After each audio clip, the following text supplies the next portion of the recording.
Friendo, Steve here. And Larson. And welcome back to Going In Raw, the only pro wrestling podcast you need to be listening to on today's episode. We've got a bunch of news, including, should we do you didn't know? He quit. Road Dogg quit WWE. Yeah. But larger picture, there's a massive shakeup, perhaps, within WWE Creative. Potentially, that we're going to talk about. We're also going to, for the first time, within the context of one of our podcasts here at Going In Raw, we're going to react to Dave Meltzer's star ratings for Elimination Chamber 2026. Larson, you're in the hot seat today. How you feeling? Overall, not great. In terms of my prospects today, even worse. I'm going to give you a hint. One of my predictions almost played out exactly. Oh, probably regarding Phil versus Finn, yeah. Also, is Tony Khan thrilled about this Paramount WBD acquisition merger? I can tell you we ain't thrilled about it. Also, we're going to talk about how many women's division matches are going to be featured at WrestleMania. The answer might surprise you. And we're also going to have the real reason Danhausen signed with WWE. And then we're going to answer a bunch of your questions today on the show. We're also going to do a podcast tonight. Our SmackDown review is happening tonight. So a lot of Steve and Larson in a really small period of time. About 12 hours worth of time. It's looking to be a packed SmackDown. Maybe a new WWE champion by the end of the night. We'll have to see. But first, let's talk about the WWE creative shakeup potentially. So we mentioned it, I think, during questions when the news broke late yesterday. But this is from Body Slam Plus. They broke the news that Road Dogg, you didn't know?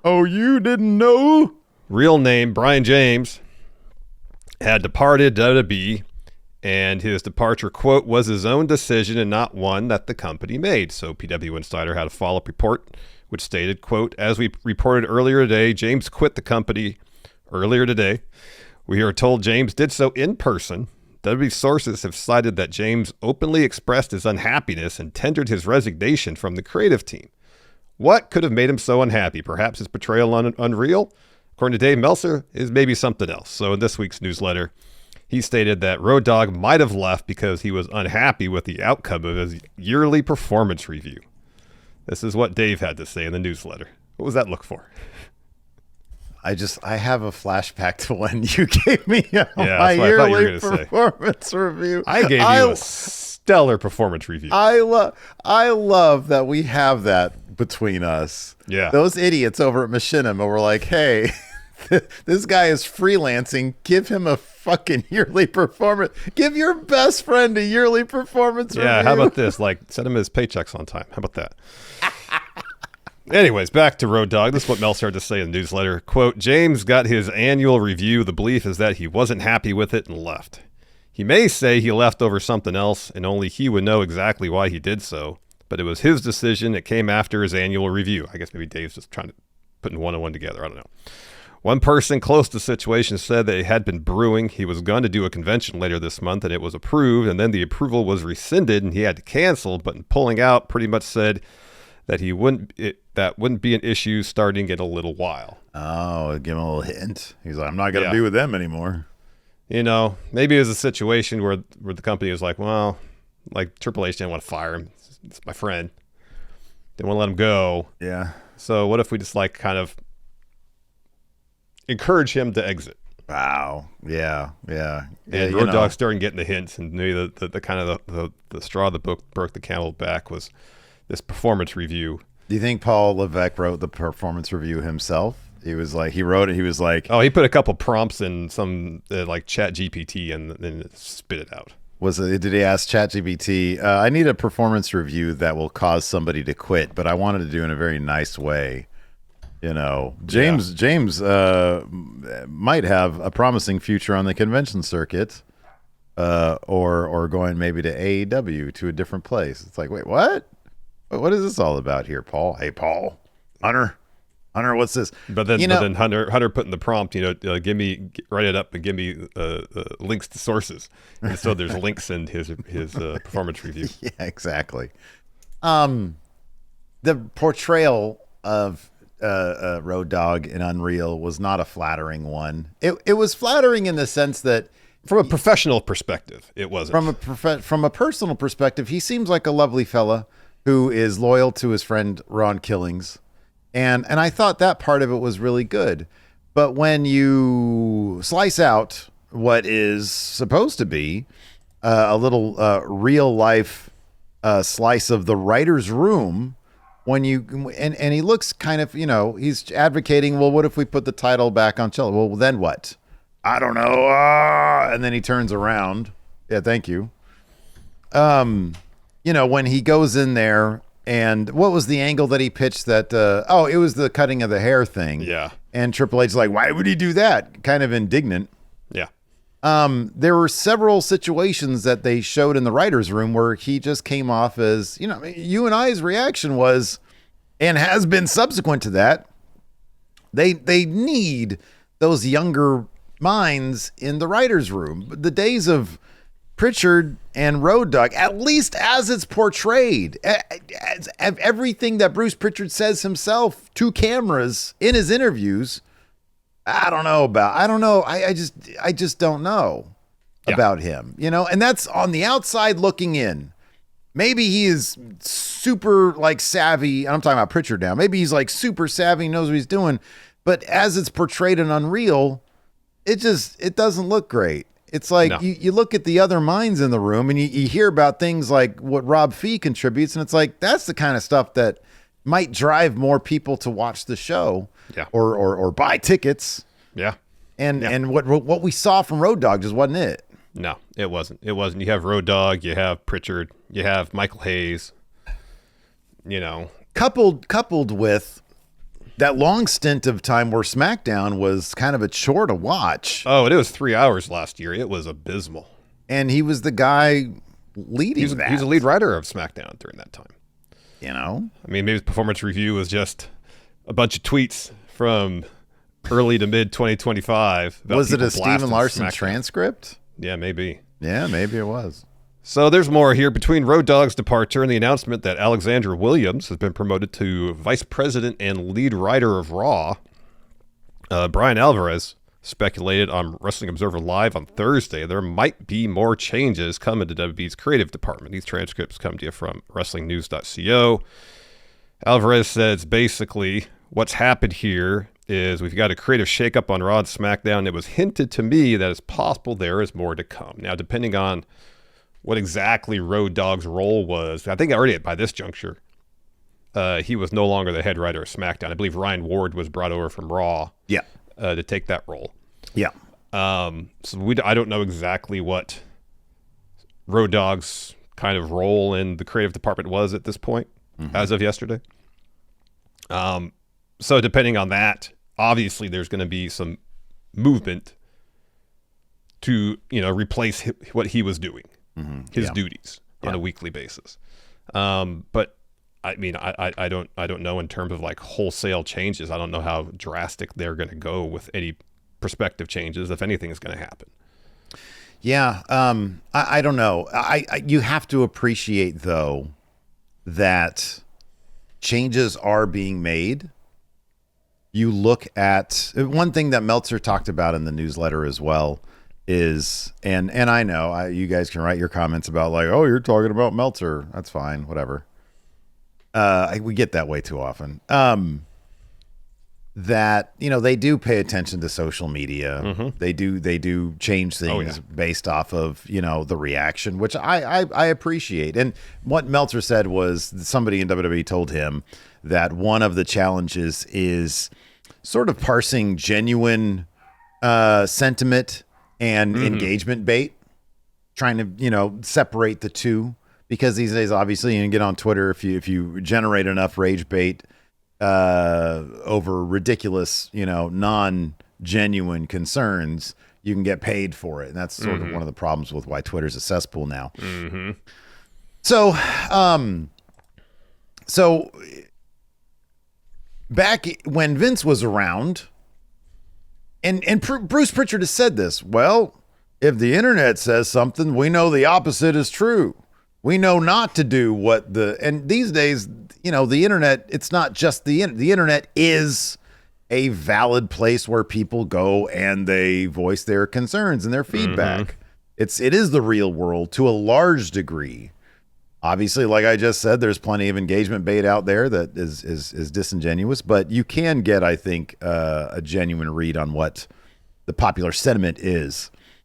And that's how it is these days. And under Vince McMahon, I think Vince just relied on himself. You know, it was like, this is what I think works, and the people be damned. So you have to appreciate that they're not firing on all cylinders creatively right now, and they are trying to improve. Yeah, by mixing up creative. And you know, this isn't necessarily meant as an excuse for whatever we've been seeing on TV, but this could explain some of the creative struggles in that they've been dealing with a lot of injuries of late, and injuries to talents who were obviously planned for high-profile matches in WrestleMania. Yeah, it looks like Seth's coming back, or will be back by the time WrestleMania happens. But, you know, it's unknown whether Braun Breaker is going to be back or not. If he is, you'd think he'd wrestle Seth. But if not, what's Seth going to do at WrestleMania now? I just think it'd be Logan Paul. Yeah, probably. I think they would just do that. I mean, if they don't do Logan Paul versus Tom Brady. Yeah. Which they were there was that report that they're working up merch for Tom Brady. Was one of them like T-Bone or something? Yeah, like T-Bone and the untouchable Tom Brady. You know, I guess it depends on what your O-line is like, right? Yeah, that's because he's not a mobile quarterback. He wasn't a mobile quarterback. He's not like the fastest dude in the world. No. So yeah, man, get a good O-line, and that might be true. But yeah, I suspect Braun Breaker will come back. I feel like that. I'm sure that's the hope, and if it's possible, you know, obviously he will be back in time for Mania to face Seth. But yeah, my guess prognosis is on the hiatal hernia. Given that we saw like the Usos mix it up with the Vision, I suspect they probably know at this point, like, oh, we can expect Braun's going to be back by this date. They, you know, otherwise you'd think they'd be going harder on the Logan Seth thing. Yeah. Unless they do Heyman and Brock, you know, if Seth wants to stick it to Heyman, maybe Seth does Brock. I don't know about I don't know about that. Yeah, I don't know about that. Yeah. I think that's got to be Oba. Yeah, you think that's got to be Oba. Yeah. Anyways, dude, we got some sponsors for the show this week, so why don't we go ahead and talk about them? Let's do it. This episode of Going in Raw is sponsored by BetterHelp. International Women's Day is coming up tomorrow. Sunday. Yeah. March 8th, Sunday, March 8th. So let's all celebrate the women in our lives. I want to give a huge shout out to my incredible wife who's put up with me for more than 20 years, even though I'm sure there were a lot of times when I wasn't a whole lot of fun to be around when I was dealing with severe anxiety in my mid-20s. But thanks to her strength and her support and the help of a therapist, I was able to learn the tools I needed to better cope with my anxiety. With over 30,000 therapists, BetterHelp is the world's largest online therapy platform, having served over 6 million people globally. And BetterHelp does the initial matching work for you so you can put your focus on your therapy goals. All you got to do to get started is fill out a short questionnaire that helps identify your needs and preferences. And BetterHelp's 12-plus years of experience and industry-leading match fulfillment rate means they typically get it right the first time. But if you aren't happy with your match, you can switch to a different therapist at any time from their tailored recommendations. Your emotional well-being matters. Find support and feel lighter in therapy. Sign up and get 10% off at betterhelp.com/raw. That's betterhelp.com/raw. And this episode of Going in Raw is sponsored by Prize Picks. We love ourselves some hoops here at Going in Raw. We love basketball. Oh, yeah. And I'm a massive stats nerd, so I feel like I found a way to merge those two interests, those two passions, with Prize Picks. Prize Picks makes every dunk, dime, and board that much more exciting. And right now, you can shoot your shot on Prize Picks and get $50 instantly in lineups when you play your first $5. Getting started with Prize Picks is easy. Just pick more or less on 2 to 6 player stat projections. If you get your picks right, you could cash in. You can pick from all your favorite sports, anything for basketball, baseball, hockey, UFC, soccer, college basketball, tennis, golf, esports, and more. With Prize Picks, how you play is up to you. Say you think Wemby is going to have a huge night and you want to pick more on points, rebounds, and three-pointers made. With Stacks, you can do that. You pick all of them in the same lineup. If you want flexibility, choose Flex Play, where you can get paid even if one of your picks misses. And if you want the largest payouts, go for the power play. No matter your play, Prize Picks is a great way to put your takes to the test. Download the Prize Picks app today and use code GOINGINRAW to get $50 in lineups after you play your first $5 lineup. That's code GOINGINRAW to get $50 in lineups after you play your first $5 lineup. Prize Picks, it's good to be right. All right, man. Like I said earlier, you're in the hot seat. We're going to once again react to those other guys' star ratings now that we're deep into the month of March. Yeah. And this was a pay-per-view that happened all the way back in the beginning of the year, almost 2025. So it's been almost a year, really. Wow. Since this pay-per-view. What's taking you so long? Finally getting his act together and putting out these ice-cold star ratings. But we have him here, ready to go. How are you feeling heading into this? If I'm not mistaken, what did I get last time we did the star ratings? I think you did all right. Didn't I get like a 3 out of 4? Maybe. Oh, man. Wow. Maybe. I don't remember. It's so long ago. I did great. Sure, It you is did so long great. ago. Sure, I'll support you. You did great. All right. Not too enthusiastic, but I know you're trying to get your game face on right now. That's your game face? Yeah, I guess so. That looks like if you're playing Clue. Why would I be that thoughtful about a game of Clue? Because you want to know where it happened, what it happened with, and who it happened to. Well, that's why you have your little thing where you can check things off and get that information. Yeah, man. Anyways, are you ready No, but we could do it anyways. to react to Dave Meltzer's star rating? I feel like I'm all thrown off. This is a different channel, different format a little bit. This was your idea. Yeah, to yeah, no, integrate it is. Full star transparency. ratings I was like, hey, let's just do it in the podcast. in But the podcast. I'll probably do a clip of this, though. yeah. Try to squeeze more money out of this. Anyways, this is what Dave Meltzer had. This is in the pre-matter. This is the pre-ramble. He said this. Because in the women's chamber, he gives you nothing. Nothing at all. Nothing. He said this, though, in the pre-ramble. Whether it was the shorter time or something else, the matches did not build to the drama they've usually had.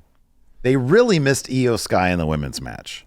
The men's match saw Javon Evans toned down, and it just felt like it was there until the Rollins interference. I don't know what that sentence meant. Yeah, I'm not sure what that means. There is nothing wrong with either match, but both were not at the level of the bouts of the past. I will save this one for that match rundown, so we'll just dive into it. First up, Women's Elimination Chamber. He says this. It opened with Stratton versus James. They clearly see James as a star because of her look. She got to both be in this match and open it. In Google searches, she has the highest number on the show except for CM Punk and maybe Cody Rhodes. What do you mean maybe, Dave? It's one or the other. Yeah, you go to Google Trends and there's a graph there. They'll tell you. Exact numbers. He says, so those stats indicated they weren't wrong. That's interesting. That's all you get. Wow. The rest is pure description. So you just have to take your knowledge of David Joseph Meltzer and apply that to your first guess at what star rating Dave Meltzer gave this match. I think I gave it 4. He's not going nearly that high. If he said the matches both lack drama and neither of them were up to the level of matches of the past. But I mean, like the women's match was better than the men's, we thought. I can't see him going below 3, but he's not going to go anywhere near 4. He certainly isn't going to go as high as you did if he didn't write much about the match. What did you give this match? I think 4. I'm going to say he went 3.25. So close. He actually went 3.5. I almost said 3.5. Darn it. Next up, once again, aren't given much to work with AJ Lee winning the Intercontinental Championship from Becky Lynch in 15 minutes and 27 seconds. So say Meltzer. The match was fine, but didn't have nearly the heat I would have expected from this match anywhere, let alone Chicago. Lee ended up with a bloody mouth. So he said it was fine. Yes. The match was fine, but it didn't have the heat. That would be match happens territory for Dave is 2.25, 2.5. 2 up, yeah. That is like match occurred. Yeah. And he's rather indifferent. If he says the match was fine, it's going to be a little bit higher than that, I would think. Okay. So the question is Dave and I's Katra going to line at 2 3/4, or is he going to go as high as 3? I think last time I undershot it by a 1/4 star, so I'm going to add that 1/4 star. I'm going to say he went 3 stars. You're on the board. Yeah. All right, here comes the tricky one. Next up, CM Punk versus Finn Balor. I'm really curious what he has to say about this one. So there was a bit of this in the pre-ramble, and then he actually did write up some stuff. Some actual editorializing, huh? A little bit. He said this: CM Punk versus Finn Balor was the best match, but it was not as good as their match in Belfast. It was notable that Chicago, with the reputation of being the consistently hottest WWE crowds in the United States, was not that hot. Punk and Balor certainly got a good reaction, particularly in the last few minutes, but other than the Punk entrance, it was not the reaction most were expecting. This was not just on TV, but multiple people in the building expressed the same thing and how the crowd did not feel like a Chicago crowd. One theory was that because of the ticket prices, it was not the usual Chicago crowd, as many regulars skipped it, preferring to save money and watch it at home. We had heard a lot of price complaints in the weeks leading to the show, but in the end, they got enough people at those prices to fill a larger than usual building as they normally run the smaller Allstate Arena. Now on to the actual match breakdown. Punk came out to the Michael Jordan ring entrance at the United Center to the song Serious by the Alan Parsons Project, and with Ray Clay, the famed PA announcer for the Bulls who had introduced Jordan, doing the intros. This got a huge reaction, really bigger than the match got. I think everyone knew there wasn't even a prayer of Balor winning. This was easily the best match on the show.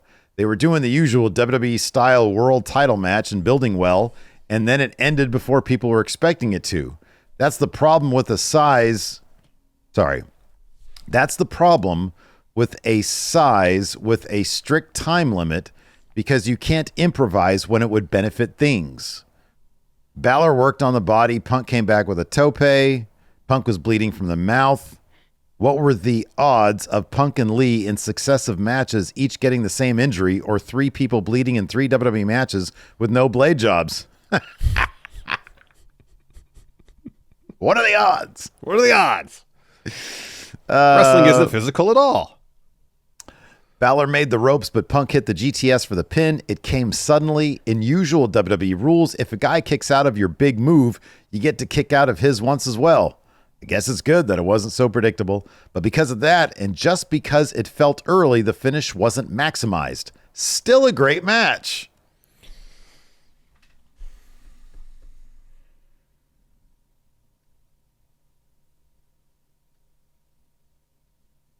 Still a great match. So great match is somewhere between 3 3/4 and 4.5. Probably closer to 4 and 4.5. I don't think he's going to go 4.5. So I'm going to say he went 4 1/4. Ooh, on fire. 2 in a row, baby. All right, let's see if you can get the 3 of 4. All right, here we go. You know, you and I, we often played our competition, which is each other. Mm-hmm. So I feel like that might be echoed today. Oh, maybe. What did you give the women's match? 3.5. 3.5. Okay. This is for the men's match. Randy Orton won in 24 minutes and 54 seconds. Did not give you a lot to work with. It opened with Rhodes versus Evans. Evans did some nice stuff early. Nothing outlandish, but good. Paul pinned Evans with the pulverizer at 15:56. They botched the finish. Paul got his 3rd pin in a row when he pinned Williams at 20:18. A masked man came out. He took his mask off, but it was a nobody. He actually, the way I read that is how it's written. A masked man came out, period. Period. He took his mask off, comma, but it was a nobody, period. That's all you get. Wow. Yep. All right. Wow. I mean, we thought this was not as good as the women's chamber match. He says both of them lacked drama, and neither of them were up to the level of matches past. He went we pretty also low. don't inherently, by default, rate women's matches lower than men's. Pardon, say again? We also don't, by default, Yeah. rate lower women's matches than men. Dave does. Yes, he can, yes. So the question is, did this match get the same score as the women's one, or did he go a little bit higher? I'm going to say he went a little bit higher. I'm going to say 3 3/4. So close! Did he go 4 stars? 4 stars, baby. 4 stars. Wasn't a 4-star match. So, hey, you did good. 2 right out of 4. That's hard. That's I was pressure half right a there. star away from getting 5 out of 4, Steve. So close. We're after the elusive 5 out of 4. 5 out of 4. Yeah. Yeah, man. Yeah, well, you'll get One it of us next will time. get it at some point. We'll get it at some point. You know what people can also get right now at friendoshop.com? Listen to that segue. They can get, the sweetest merch possible in the The land. meltiest merch. Well, we'll get to that in a second, but I'm talking about this. I'm talking about the A lineup, the all-star lineup right now. Friendoshop.com. Use code Friendo2026. Look at this lineup. You got a shirt that tells people explicitly why do you watch wrestling? I watch wrestling for the exploration of interpersonal dynamics between characters. I watch it for flips. That's great, moron. So you can say that at a bar.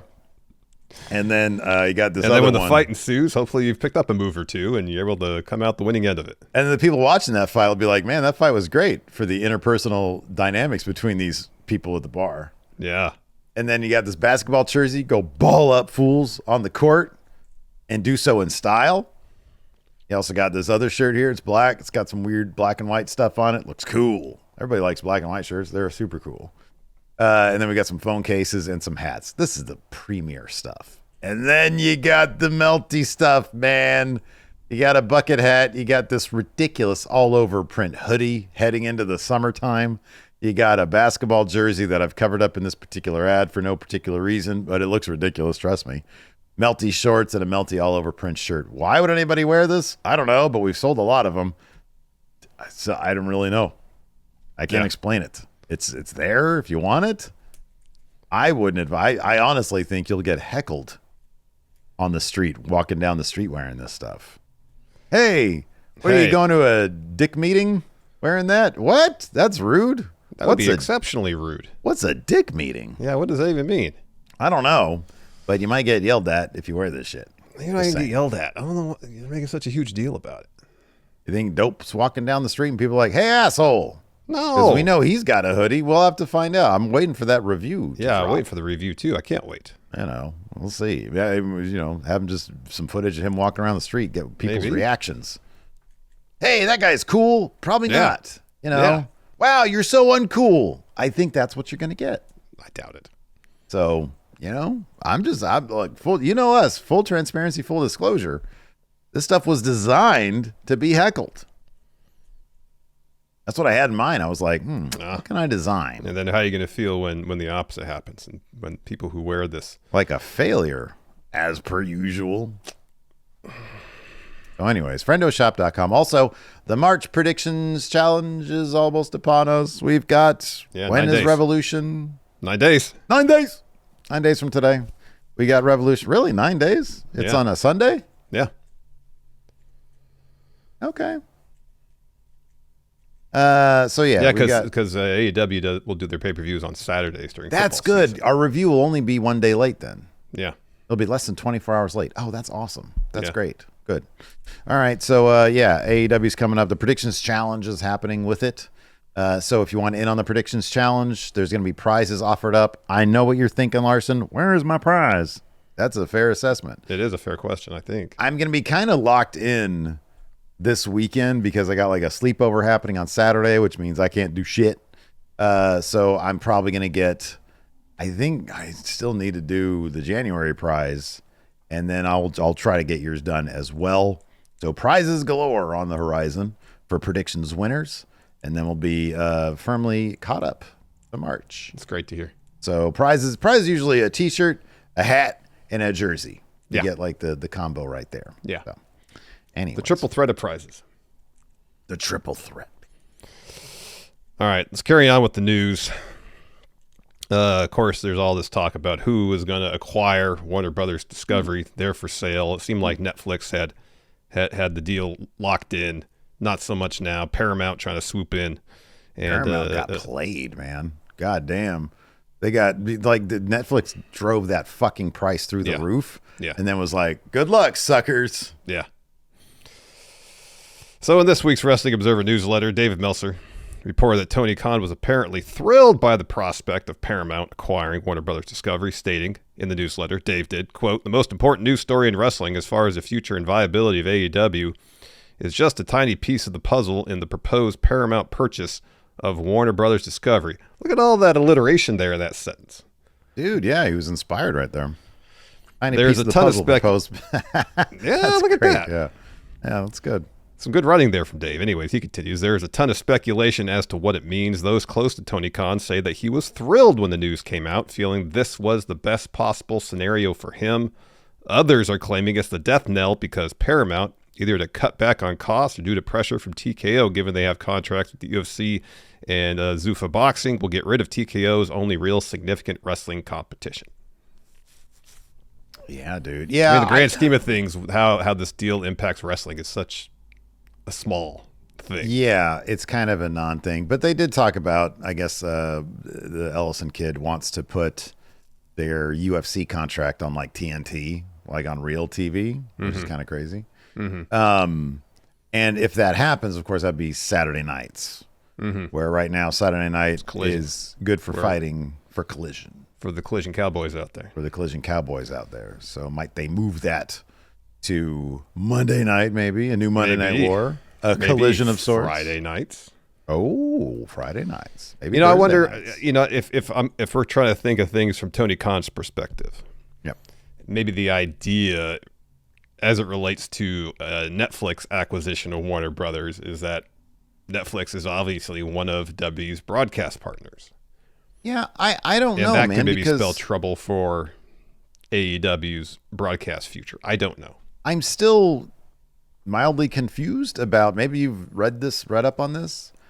From what I understand, if Netflix was going to get it, then Discovery Global would be spun off into its own thing, away from Netflix wouldn't get that. Yeah, it seemed like Netflix more so wanted like the movie side of things. Yeah, right. Well, it makes sense. But then Paramount, they want it all, so largely they can just make CNN another propaganda machine. Yeah, that's exactly the plan, yeah. So they would then get. So I don't know, but maybe Netflix would still have some domain over Discovery Global. I don't know. Like if that deal had gone through, I don't know. Yeah, it seems to be a moot point, regardless. Now regarding Netflix acquiring. I mean, it's entirely possible. All those fucking billionaires all know each other. Maybe the Khans are friendly with the Ellisons. That wouldn't shock me. I don't know. I don't know either. I would be. Look, man, I'm on the outside looking in. The deal that AEW got for their programming was ginormous. Mm-hmm. I feel like compared to what they're offering, I don't know that they would get the same deal in 2027, 2028 when their deal is up. I just don't. I mean, I want AEW to be around for as long as it could possibly be around. Absolutely. And if it is truly a passion project for Tony Khan, it can be around for as long as he wants it to be around because they're billionaires. Yep. And running, I think I once did the numbers on it, and if you make the same amount as like the median income in the United States for a household, running AEW would be the same amount as like $500 a month. Compared to Tony Khan's cost of running AEW, compared to what his family have. That's the big. That's how much being a billionaire is compared to even being a millionaire. Yeah. So it depends on if he wants to run it as a business and if he wants to make it profitable, which I'm sure he does. Yeah, or at least self-sustaining. Would Prime be interested? Possibly. Would Netflix? Probably not. No, probably not. But would Apple? Maybe. I don't know.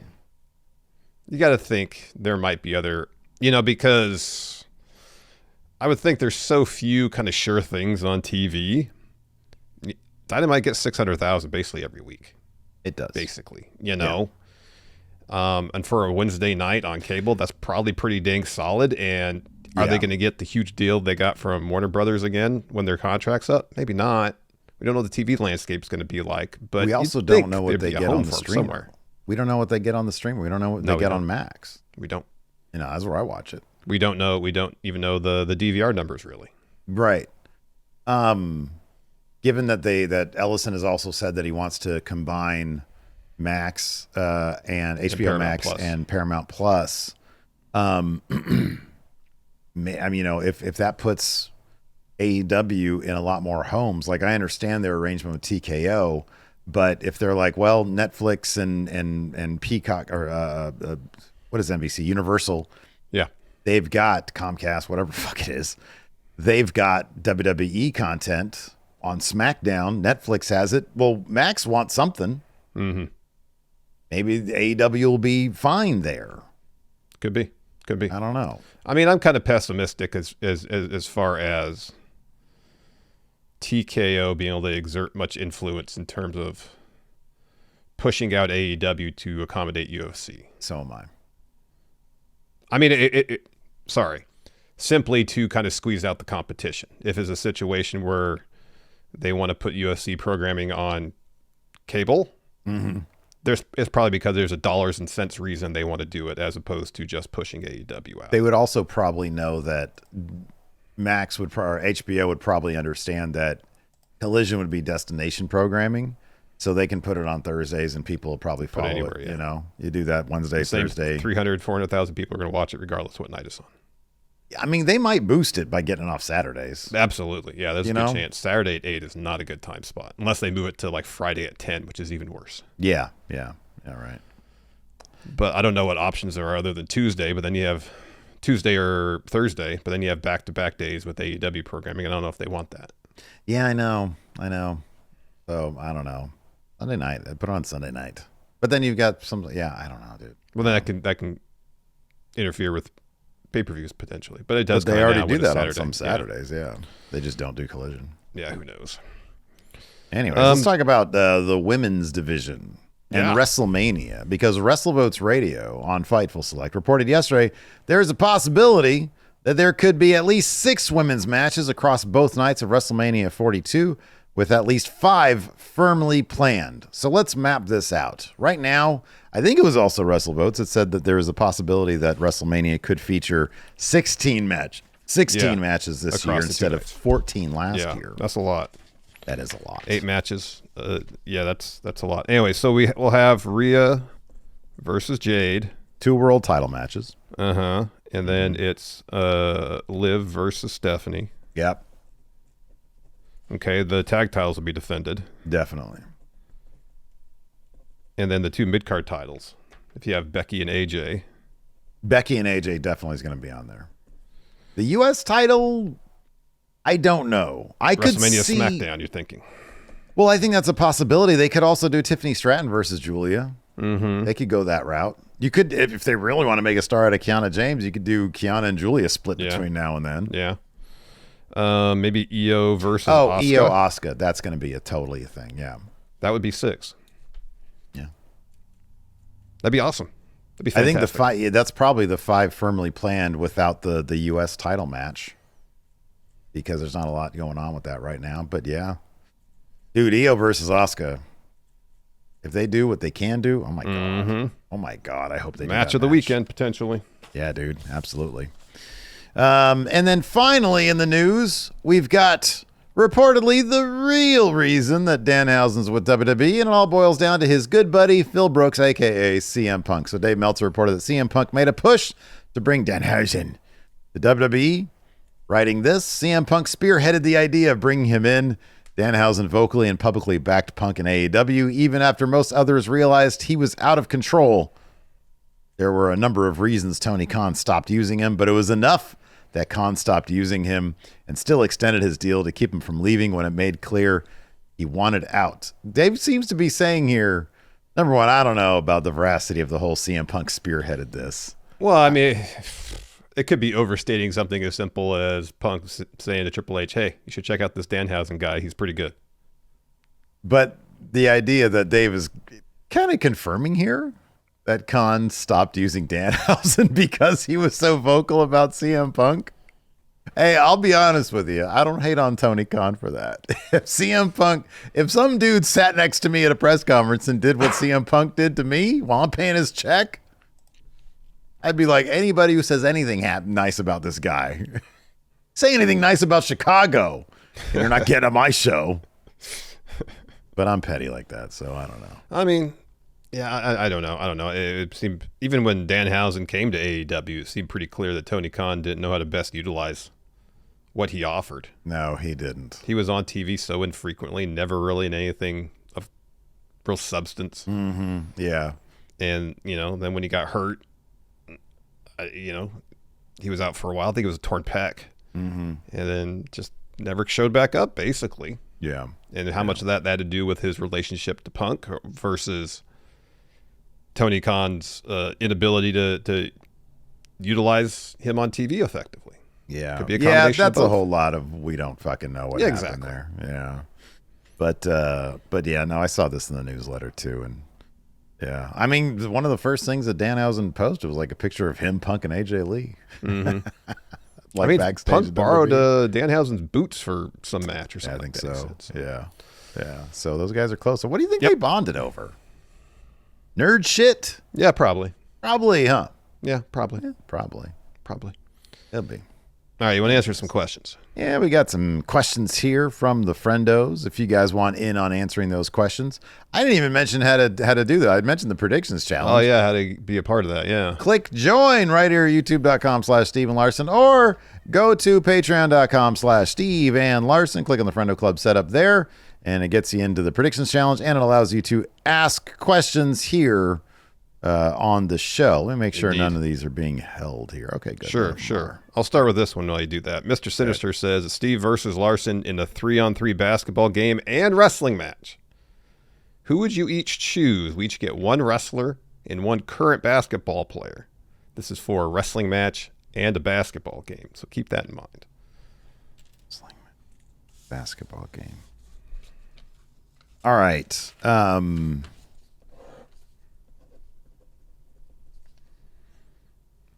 Wrestling match.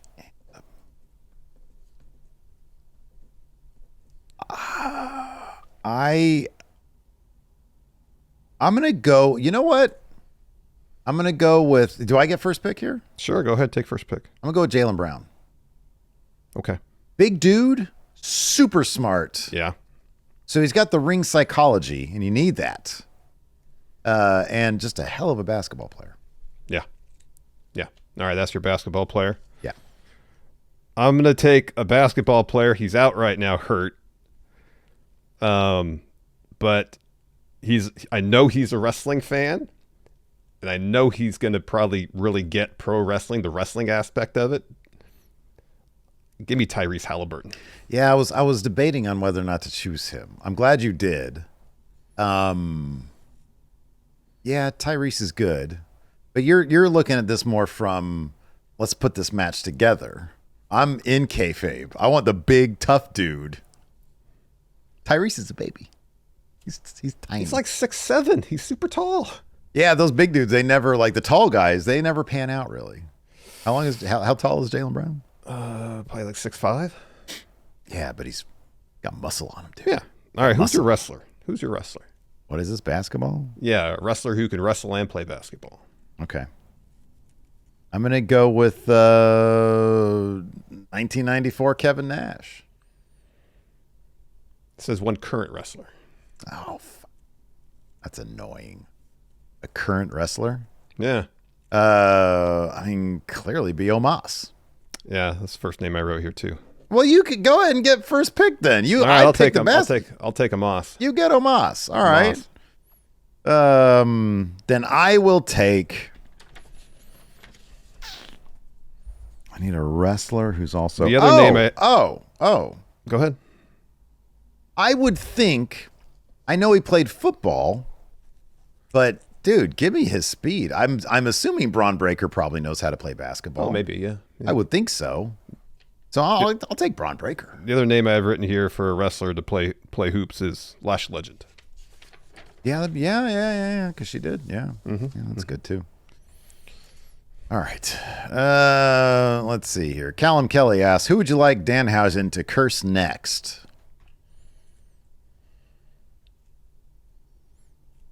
It'd be pretty funny if he showed up on SmackDown and cursed Drew tonight. Yes, that would be good. Yeah. That'd be good. Yeah, we're going to get some numbers on that one because Cody's totally going to win. Oh, yeah. Let's see here. Ty Moore here says, which movie character do you think would have made a good wrestling booker? Oh, dude. Fucking Ed Asner from The Wrestler. There you go.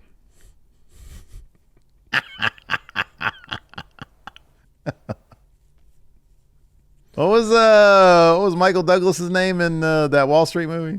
Oh, Gordon Gekko? Gordon Gekko. Kind of a Vince McMahon type. Yeah, kind of. Yeah. Let's see. Oh, Sea Machine says, who would survive longer in Fear Factor? Between the two of us? I don't like heights. So if anything involving heights, I'd probably be out.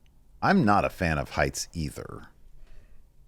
I feel like I would be fine. I would be better than you at eating weird shit. Because I don't know if you're going to be wanting to eat bugs and stuff. Eating bugs doesn't necessarily bother me. Okay. All right. So we're wash on that. Like the idea of being submerged in something kind of gross. Mm-hmm. That would be okay. a huge issue with me. Okay. Okay. Yeah. I think I would be okay with that. Yeah. You got a stronger germaphobe vibe than I do. Yeah. Okay. All right. I think I would probably best do in Fear Factor. Yeah, probably. It would depend on what it is. Yeah. I don't know. I forget what else they do on that show. Let's see here. Rutherford. What a great name. Rutherford's a great name. Yeah. Says, is there any chance Road Dogg goes to AEW? I hope not. I really doubt it. Let's see what he has to offer. As a wrestler, maybe with Billy Gunn. No. They couldn't use that song. Down. Alex Foster says, if you had to interfere and ruin one WrestleMania main event, which event would you pick and what would you do?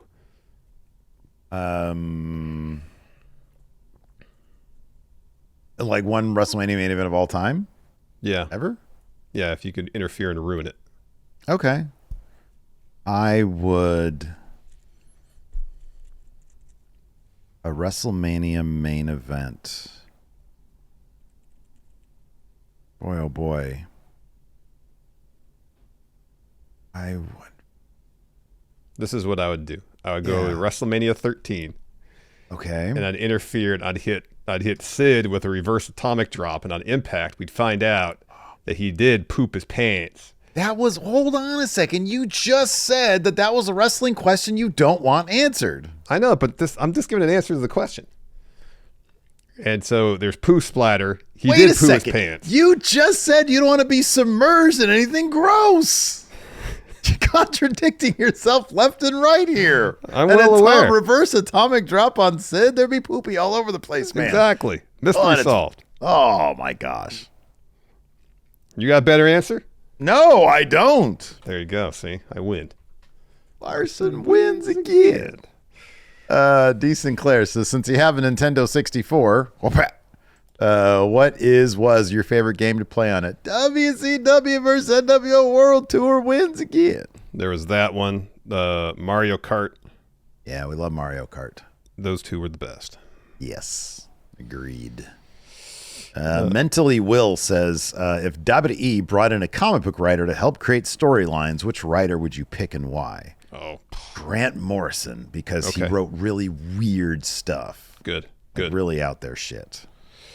Donald Seaman here says, with Road Dogg gone, does this open the door for Chelsea to pin Rhea at Mania and become WWE champion? Well, we would need Michael Hayes out. Yeah. Wasn't Road Dogg advocating for Chelsea to win it back? Yeah.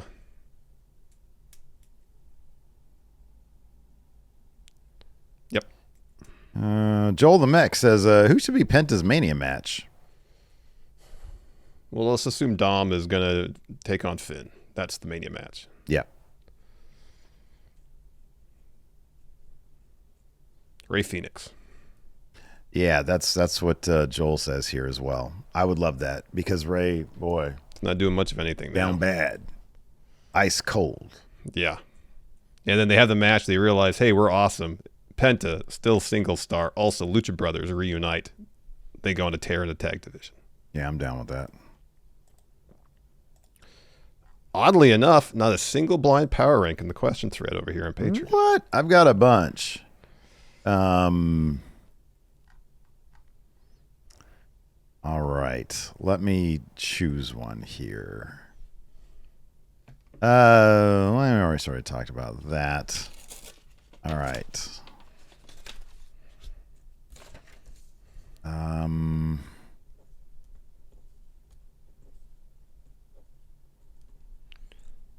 Okay. Darius has a twist on the blind power rank. Okay. He wants to do a thing, but I kind of just want to do this straight up. All right. He wants the category to be blind as well. Oh, all right. But I kind of feel like this would play better Okay. if you know what it is. All right. So this category is songs that would play every time you enter a room. Okay. That's good. Enter a That's room good. and the song comes on. That's good. All right. Number one. There's 6 of them.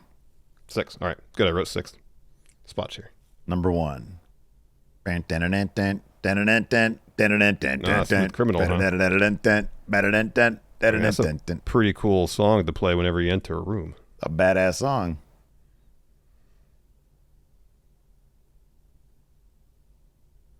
You know what? Last time Darius had one of these, the first one was the best option. I'm putting Smooth Criminal number 1. There you go. Number one. We've got our number one. All right. Safe option for number one. I mean, how does it get better than that? Next up, Tupac, Hit 'Em Up. Oh, wow. It's a good one, too. Yeah. Number 2. Number 2. All right, next up. Self High Five. DDP's theme song Smells Like Teen Spirit by Nirvana. Well, is it DDP's theme or Smells No, Like it's Teen Spirit? Nirvana. It's all actual right. Nirvana. You know, You've heard this song so many times. Exactly. And the older I get, the more I appreciate their album tracks. I'm going to put that at, actually, I'm going to put it at 5. All right, 5 it is. This next one might be my personal number one if I just got to choose. Take On Me from Aha. Oh, what a good song. You know, it's a great song, but if you enter the room, it's not like everybody's be like, oh, wow. Everybody just starts singing along. With that intro, you don't think so? I don't know. I I guess it really depends on what mood you're looking to set with your arrival. Party time. Well, even that's kind of, I'll put that at 4. You know, it'd be a cool song that would play every time you walk in a room. Bat Dance. Yeah. Oh, Party Man would be the best. Party Man would actually Party be the best. Man. Next up, AC/DC's Shoot to Thrill. 6. Yeah.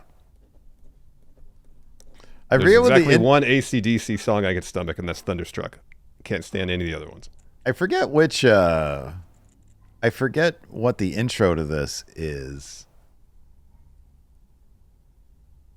Barbie Girl from Aqua. Oh, is yeah. your last one. I'm a Barbie girl in a Barbie world. Yeah, that's terrible. That's terrible. Heard that Where'd you song end a up lot. putting that? That's a 3, I guess. That's 3. Hey, it's not 1 or 2. It's not 1 or 2. That is correct. You put that over Nirvana. Maybe that's fine. I don't know. Anyways, that's going to do it for the show today. Thanks, everybody, for tuning in. We appreciate it. We'll be back late tonight for our SmackDown review as well. So be sure to tune into that. Probably going to have a new WWE champion. It's looking like there's a good chance it's going to happen. Till next time, we'll see you guys around. Goodbye.